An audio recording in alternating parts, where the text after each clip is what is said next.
उदित तेज के साथ रक्षक होकर विराजिए रहो प्रजा के नाथ। जनता सर्व पुकार कहे सेवन ये ले मान, नमस्कार के योग्य हो पाओ जन सम्मान। आदरणीय सभा संचालक, मुख्य अतिथि, निर्णायक मंडल के सदस्य, विशिष्ट मेहमान, आए हुए अध्यापकगण, अन्य वक्तागण तथा मेरे प्यारे साथियों, आप सभी को मेरा सादर नमस्ते। आज का मेरा विषय है राजनीतिक शासन में वैदिक मूल्य। जी हाँ, इसी विषय पर मैं प्रकाश डालूंगा। सृष्टि की आदि में मनुष्यों के कल्याण के लिए परमपिता ने अनेक प्रकार की विद्याओं का उपदेश किया। राज्य व्यवस्था को सुचारू रूप से संचालित करने के लिए निर्देशों का संकेत वेद मंत्रों में मिलता है। जनम विभति बहुधा विवाचयम, नाना धर्मना पृथ्वी यथोकसम। अथर्ववेद के मंत्र के अनुसार पृथ्वी एक राष्ट्ररूपी है और वह कई धर्म, कई जातियों और कई भाषाओं के बोलने वाले लोगों को एक ग्रह की भांति पालती पोसती है।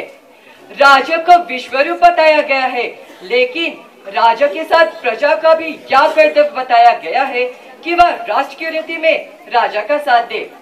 वैदिक दृष्टि में समस्त मानव समाज व संपूर्ण राष्ट्र पुरुष रूप है। राष्ट्र के सब मानव का सम्मिलित रूप एक ही पुरुष है।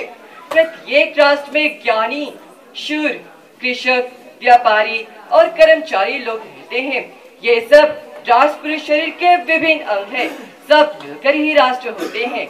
जिस प्रकार शरीर के किसी भी भाग को कष्ट व पीड़ा हो तो संपूर्ण शरीर को क्लेश होता है, उसी तरह राष्ट्र में एकता होनी चाहिए। यह वैदिक आदर्श है। राष्ट्र के अवयव रूप किसी भी वर्ग को कोई कष्ट हो तो सभी राष्ट्र को दुखी होना चाहिए और उसकी सहायता खड़ा होना चाहिए। जैसे एक शरीर में अनेक भाग पृथक पृथक होने पर समस्त शरीर को मिलकर एक संवेदना होती है, एक आत्मा होती है।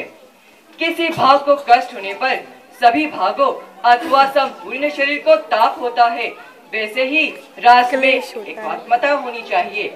इस आधार पर वेद की राष्ट्र शासन व्यवस्था टिकी हुई है।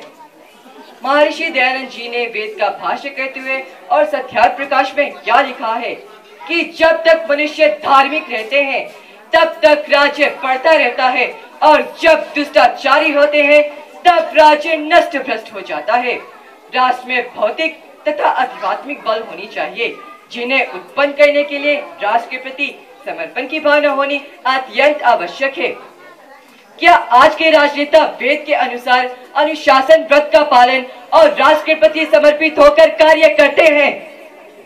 जी नहीं। वेद कहता है राष्ट्र सभी संगठित होनी चाहिए, उसमें एकता होनी चाहिए, इससे राष्ट्र का नाम ऊंचा होता है। वह राष्ट्र कभी अंधे के समान भटकता नहीं फिरता। बुद्धिमान वीर पुरुष को राजा बनाओ। मूर्खों द्वारा चुना गया राजा भी मूर्ख होता है।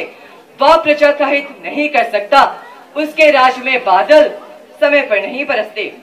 जब हमारे राजा ज्ञान के मामले में इतने मूर्ख होंगे तो सहज अंदाजा लगा सकते हैं प्रजा का क्या हाल होगा। कहा भी गया है, यथा राजा तथा प्रजा। जब घोर अज्ञानता का साम्राज्य इस तरह फैलेगा तो समस्याएं तो उत्पन्न होगी ही। ऋग्वेद आदि भाष्य भूमिका में महर्षि दयानंद जी ने लिखा है कि अकेला वेद ज्ञान का विद्वान जिस राजधर्म की रक्षा कर सकता है उसे हजारों लाखों करोड़ और अज्ञानी मिलकर भी नहीं कर सकते। इसलिए वेद का जानने वाला विद्वान ब्राह्मण को ही राज्यसभा का सभापति बनाया जाए। अधर्मी राष्ट्र में विचारवान महात्मा उत्पन्न नहीं होते।